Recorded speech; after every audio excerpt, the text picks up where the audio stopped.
Good evening. I'm Matt Auville, Events and Marketing Coordinator at the Southwest Metro Chamber of Commerce. We are co-sponsoring tonight's forum. On behalf of the Chamber and the League, I'd like to welcome you all to the Minnesota Representative Districts 48A and B Candidate Forum.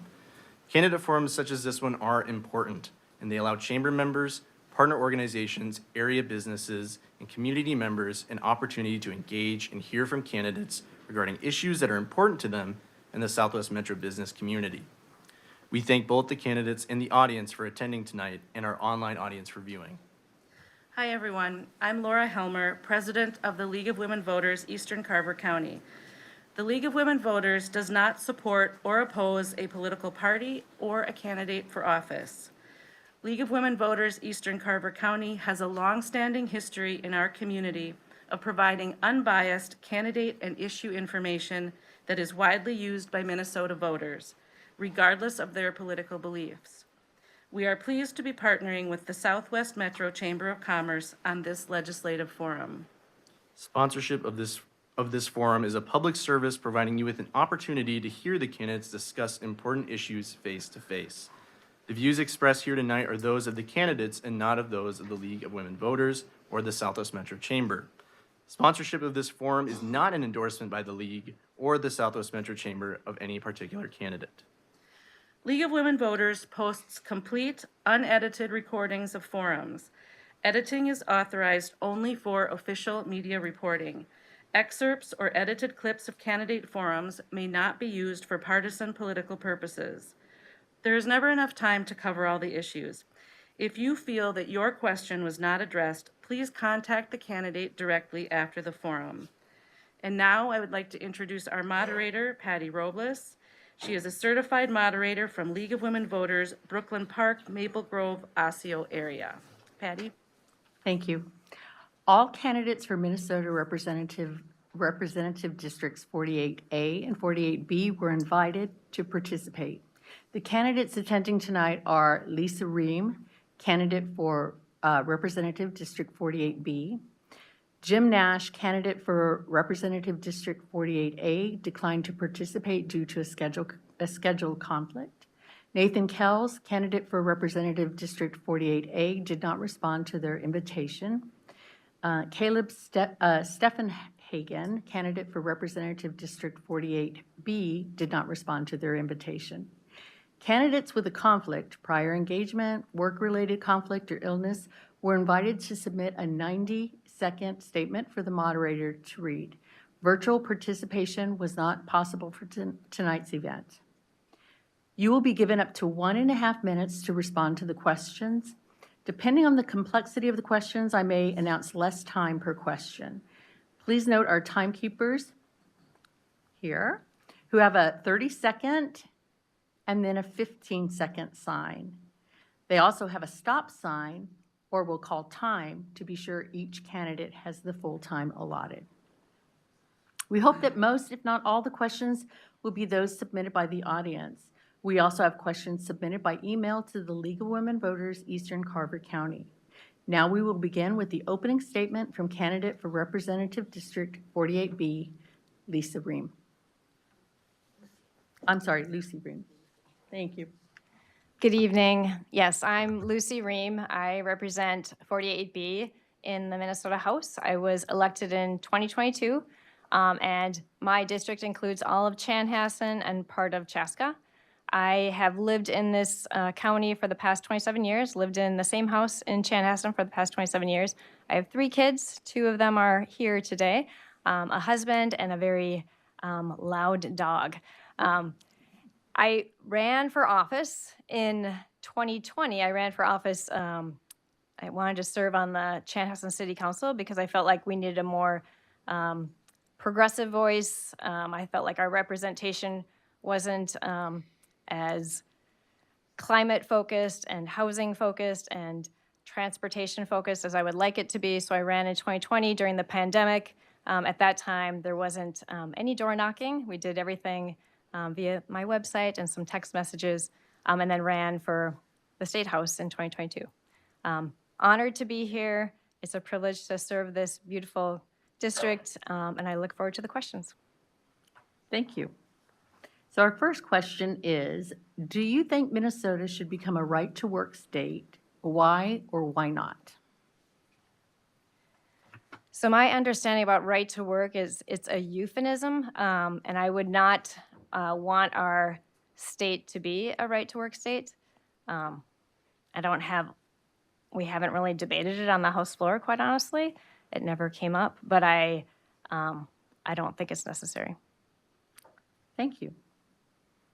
Second question, how would you balance energy priorities with environmental concerns? So I do serve on, I should probably mention this, I do serve on 4 different committees in the House. I serve on agriculture finance, education finance, climate and energy policy and finance, and sustainable infrastructure. So in our energy and climate committee, we do talk a lot about climate issues and how we can transition to a cleaner, greener economy. One of the more exciting things that we've been talking about lately is geothermal energy. And after doing some research in my own district, I realized that at the Arboretum, we have the Oswald Visitor Center, which I think was built in 2005. And so for the past 20 years, it has used geothermal energy to heat and cool, I think it's like a 25,000 square foot building. And so it's proof that we can use geothermal energy to heat and cool our homes, even in a really cold climate like Minnesota. I know a lot of people think that heat pumps don't work here because it's too cold. But we have found it to be very successful. Also, Carleton University has transitioned to geothermal energy. So I could see our school buildings, maybe our community centers, we could start transitioning to that cleaner energy. It involves a lot of drilling, and it's expensive, but it doesn't, will not require using fossil fuels, which I think is incredibly important. Thank you. Let's see, we're going to talk about education. What are your priorities for education spending? So we had a record amount of funding that we put into schools because we realized that in the past 20 years we have underfunded our schools. So one of the highest priorities we had in the past biennium was trying to figure out a way to allocate money to our schools that would benefit our students and also help our teachers and the paraprofessionals. I can give you some information on how that was broken down, if that helps, but we did put additional funding into the schools. We indexed it to inflation. I'm looking here for the exact amounts. So $17 million in additional state funding went to Eastern Carver County schools, and then $15 million to Minnetonka. And we also put money into helping helping the schools hire more school counselors, psychologists, nurses, and social workers. One of the issues we've seen is that test scores have decreased. We have issues with kids learning how to read, so we put a lot of money into the READ Act, which is a program that is science-based. A lot of the superintendents love it, but they needed the money to fund it. And so that's what we did this past year. We funded the READ Act. And certainly moving forward, we'll need to continue funding our schools because we can't make up for 20 years of underfunding with one biennium. But that's probably a quick, thank you. But we're going to stay on education. Let's talk about early childhood education. What about investing more money in early childhood education? What are your thoughts on that, your views on that? So I've been doing a lot of door knocking. I've door knocked about thousands of doors, I should say. And my most recent conversation was with a gentleman who has a 3-month-old baby, and he is very concerned about, what the schools will look like for him and his child as they grow up. And we have put money into early childhood programs. There's certainly a lot more we could put into it. I know there's been talk about funding 529 plans too for these kids. I don't have the data in front of me, but I know there's a real need for making childcare more affordable and accessible. I think that's one of the top concerns of young families right now, because if you have one kid, it pretty much costs one person's salary. If you have 2 or more, it pretty much makes it almost impossible for both the parents to work. So I think childcare is something that we really need to look into. and making sure that we have good educational programs for kids, early childhood programs. Thank you. And one more education question. Charter schools are independent, publicly funded schools of choice. They are tuition-free. With the current news attention on that, what policy changes, if any, might be considered? So I did see the news article that came out. I think, Minnesota is it was the first state to start the innovative charter school program. I think it has had some successes. I know there are some people in this area who love sending their kids to World Learner School. So there are some successes, but I do think we have to figure out a way to make sure that the money that we are allocating to the charter schools is being used properly, and that it doesn't take away from students in our other schools. So I think probably we need to have a little bit more oversight of the charter schools.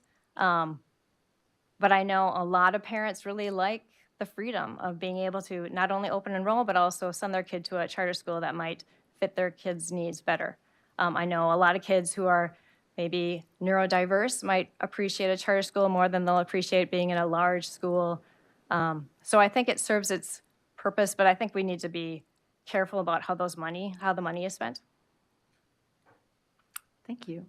Moving on to water. What do you feel are the most important actions to take in protecting Minnesota's water supply and keeping drinking water free from contamination? So one of the most important pieces of legislation that we passed this past biennium was a ban on PFAS. And we've seen in communities like Oakdale, the Woodbury area, they have had a large cluster of cancer cases in that area. So that has been banned. I think it's going to take a while. I know there are certain sectors of certain areas that might not want to ban PFAS altogether. For example, firefighters do use PFAS in their equipment and in their uniforms, so that might be difficult for them to completely ban it. But I think that's something that we really need to be careful about. I know I have heard that up in the BWCA, they've discovered traces of PFAS up there. So, and it's one of those forever chemicals that we won't be able to easily take out of our water. It's going to be very expensive to clean up the water. So I would say that's one of our top priorities. We also have replaced lead pipes throughout the state of Minnesota. We put a lot of money into replacing lead pipes because, of course, that's not good for us either. So a lot of money was put into that infrastructure. Thank you. Many are concerned with gun violence in our communities. What legislation, if any, would you support to meet the needs for safe communities? So we passed a number of bills, and I'm very proud to say that we passed universal background checks and red flag laws. And I think those have already saved lives. We already know that we have saved lives in the state of Minnesota by having those bills in place. Safe storage was one of the bills that we really wanted to pass. We weren't able to get it through the Senate. We passed it in the House. We had a pretty robust debate about that. I think that's something that I think we could work on more, and hopefully in the coming biennium we will be able to. I think there's a strong interest in banning AR-15s and assault weapons. I think that's something we could explore. I'm not sure if we have the votes. We've noticed that the House might be able to pass something, but the Senate won't be able to pass it. So that's probably the same issue we'll run into in the coming biennium. But certainly, I think those are bills that the majority of Minnesotans would like to see passed. Thank you. What, if any, legislation might improve safety outcomes for young drivers? Do you have any views on that? So one of the bills that was really interesting that we passed this past biennium was a bill to make driving tests more understandable. So the way the exams are written in such a way that it's kind of tricky. Even if you're a native English speaker, they're written with double negatives and funny little sentences. So we passed a bill to make the driving tests a lot more easily understandable. so that people can take the test, understand it, and pass. But I think probably what we need to do is make sure that not only are young drivers and new drivers well trained, we also need to make sure that our roads and our streets are designed in a way that do not encourage people to speed. I think the way we have been designing roads over the past, several decades hasn't really taken into account that we share the road with people who walk, people who bike, people who roll, people who are older, people who are new drivers. So I think in addition to making sure that new drivers are well trained, I think we need to also look into how we're designing our streets, how we're designing our highways, and maybe even look into maybe even stronger penalties for people who abuse a privilege and, get DUIs, things like that I think would be good and make traffic safety. Okay, thank you. Thank you. Stop it there. Let's see, what, if anything, do you think the Minnesota legislature can do to support equal rights for the LGBTQAI plus people and families? What changes would you support? So in the past biennium, we did pass a number of bills that did protect LGBTQ rights. We're a trans refuge state. I know one of the bills that was talked about but wasn't passed was additional funding for people who come from other states, for them to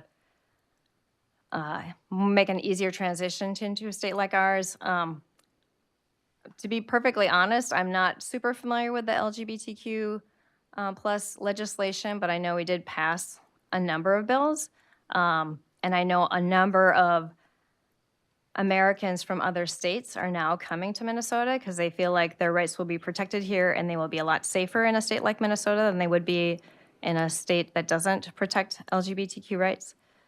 So I'm very proud of the work we've done. And yeah, I'm sure there's more that we can do to improve it, but I would say we've done a lot and we will continue to do that in the coming biennium. Thank you.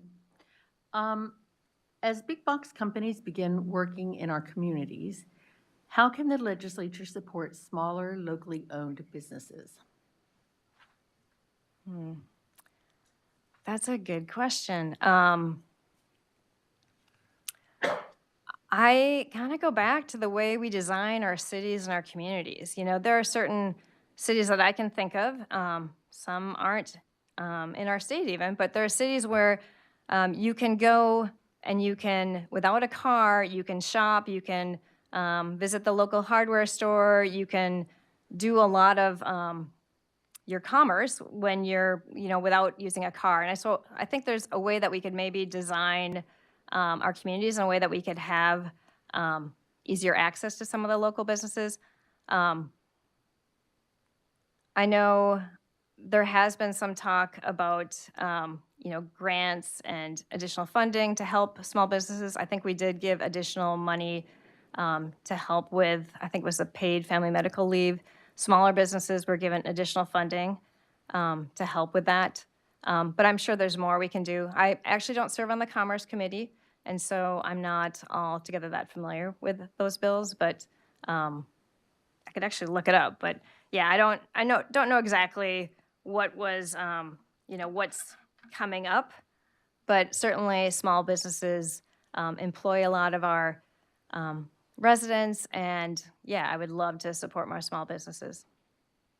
Thank you. What one issue do you think is most important to work with legislators across the aisle? Probably campaign finance reform. I actually had a good conversation with a woman in Chanhassen recently who talked about American Promise and how we need to get big money out of politics. And I don't know if you've seen all the ads that are flying around right now, but there's so much money spent by independent expenditures. And what's happening is there's so much money being spent that a lot of citizens, they tune it out and they throw up their hands and they think, oh, I don't know who to vote for. I give up. I'm not going to go vote because there's so much mudslinging. So I think if there's something we could do to somehow rein in the amount of money that these outside groups are spending, I think that would be good, because what I've learned recently is that when you have a lot of these outside dark money organizations throwing money around, it ends up suppressing the vote because people, they don't know what to think. There's all these things being hurled. And so I think people get frustrated and they don't know what to believe. And so they give up and they don't go to the polls. And I think that's not good for democracy. Thank you. What steps, if any, do you feel the legislators should take to regulate counties' growth? What are the pros and cons, and what would you support? Well, we have a housing crisis, so I think it's inevitable that we need to prepare for more people moving into the outer suburbs. We need to prepare not only housing, but transportation. And when we do start building more housing, it needs to be affordable. It needs to be housing that our workers can afford to live in. We have a lot of people in our communities who work at lower paying jobs, like they work at the grocery store, they work at the coffee shop. Well, where do they live? Do they have to bus in from another area to be able to have a home nearby? Or can they live in our community? And so I think we need to think about workplace housing, but we also need to think about, when we build this housing, we need to think about how will they get around? We need to think about transportation. And I think we've done a really good job out here. Southwest Transit is an amazing transportation service. I know I've used it for the state fair, and family members have used it to get to the Renaissance Festival. I have another family member who uses it to get to Normandale for college classes. But definitely housing and transportation need to be planned together. Thank you. As a member of the legislature, what measures, if any, would you support to reinforce or ensure voter confidence in our elections? So Minnesota is one of the most safe and secure places to cast your ballot. I mean, there's no evidence of voter fraud here. I think we all have a lot of confidence in our system because we not only use our electronic voting, but we also have paper ballots. And we have a great Secretary of State. I would say maybe just education, and when you hear about things that aren't true, I think we need to make sure that people debunk that right away, because I think we don't want to have people not trust that their vote is going to be counted. We want to make sure that people have faith in the system.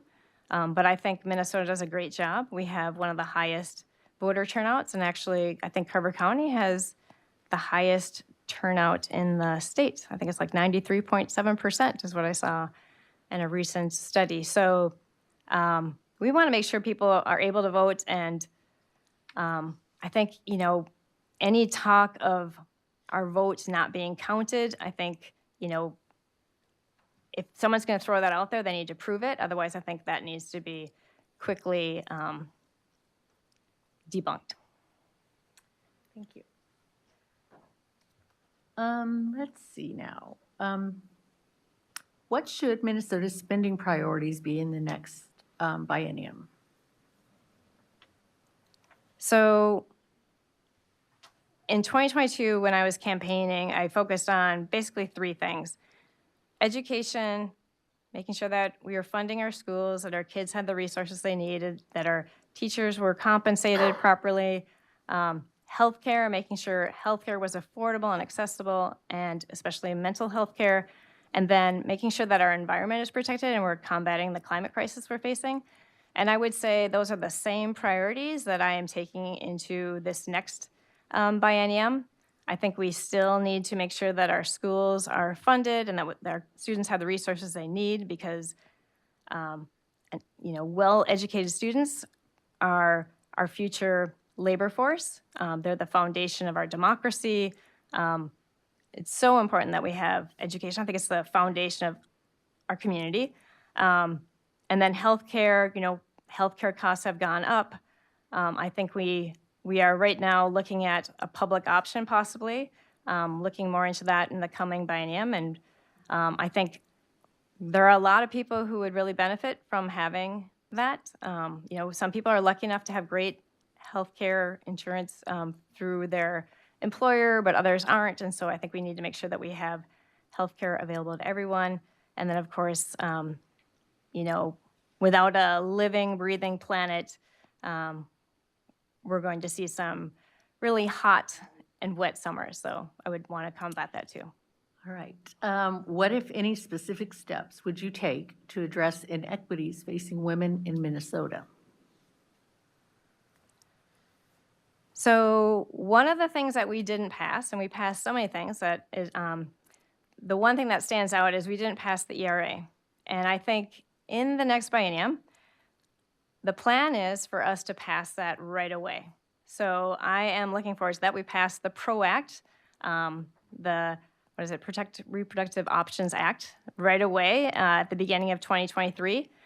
And I think we will start out 2025 by passing the ERA, which will then be on the ballot, and people will be able to vote on it. So I think that's one of the things that we need to pass.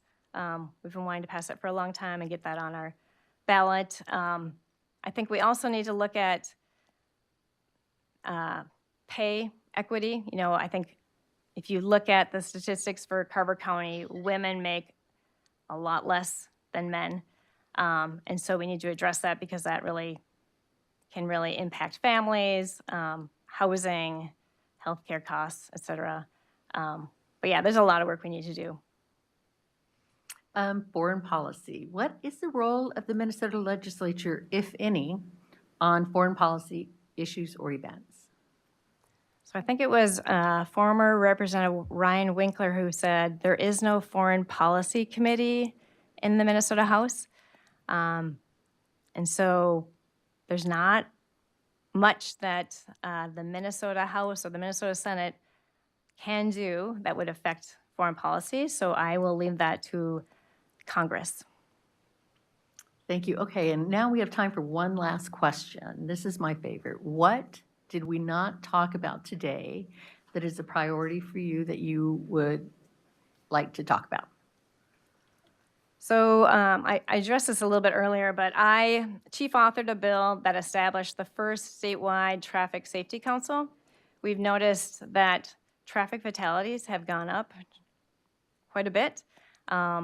And we want to make sure that we are being proactive so that we don't see the traffic fatalities that we've been seeing lately. I know Highway 7 has been very dangerous. It was a problem when I served on the city council in Chanhassen and we had MnDOT come out.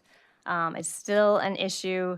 And this new traffic safety council will be bringing all sorts of people together to discuss how can we make our roads safer. And one of the things that will happen is at the beginning of the year, they will put a top 10 list together of the top 10 most dangerous roads or intersections in the state. And those will become prioritized. I think maybe MnDOT hasn't looked at it that way recently and how we need to really make sure that our roads are safe, and they're kind of old school.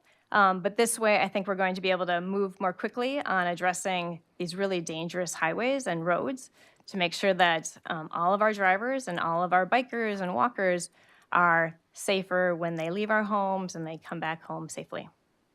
Thank you. You now have 1.5 minutes for your closing statement to summarize your qualifications and positions. Thank you for the opportunity to be here. Part of the job is showing up, and I'm a little disappointed that I'm the only one here. I have lived in Chanhassen for the past 27 years. I'm a fourth-generation Minnesotan. I have 3 kids, and so one of the reasons why I am serving and have run for office is because I think we can do better. There's that Paul Wellstone quote. I'm going to say, politics is about the improvement of people's lives, lessening human suffering, advancing the cause of peace and justice in our country and in the world. And I think as politicians, that's what we're trying to do. my colleagues at the House. I've been incredibly impressed by how they are committed to helping Minnesotans, serving the people of this state. I think there's a lot more we can do to improve the lives of Minnesotans here, but I think we've had an incredibly good start. And I look forward to serving in the House in the next biennium, and I would very much appreciate your vote. If you do have questions, I do have a website. I have a campaign website, as well as an official website, and you can email me with any question you have, and I'd be happy to answer it. But yeah, I appreciate the opportunity to be here. This is how democracy plays out. I mean, I think we have to all be here and show up to be a part of this democracy. So I appreciate the ability to be here and speak with all of you. Thank you. I would like to remind you that the views expressed in this forum are those of the candidates, not those of the League of Women Voters. Sponsorship of this forum is not an endorsement of any candidate by LWV East Carver County. And now for our closing, here is the League of Women Voters Eastern Carver County President Laura Helmer. Matt, why don't you go first? Yeah. Oh, and Matt. League of Women Voters, Eastern Carver County, and the Southwest Metro Chamber of Commerce would like to thank all of you for coming tonight and our online audience for viewing. We would especially like to thank our candidates for being a part of the democratic process by running for office and for being willing to serve our community. Finally, we'd like to thank our facility hosts and our members for volunteering tonight. Thank you. The League studies issues important to our members and to the health of our communities. If you are interested in finding out more about what we do and how you also can make a difference, please pick up a membership brochure at the registration table or visit us at lwvmn.org. Membership is open to people of all ages, 16 and older. Individual, household, and student memberships are available. You can find more information about candidates and about voting at mnvotes.gov and vote411.org. One note about your ballot. On the November ballot, Minnesota voters will be asked to reauthorize or end a constitutional amendment allocating 40% of state lottery proceeds to the Environment and Natural Resources Trust Fund. Over 50% of voters must vote yes to approve constitutional protection of the system. And know that leaving the question blank counts as a no vote. So please be sure to look for that amendment and vote as you would wish. This forum has been recorded, and the link will be available on the League of Women Voters Eastern Carver County Facebook page. Good night, everyone. Thank you for coming, and remember to vote on November 5th.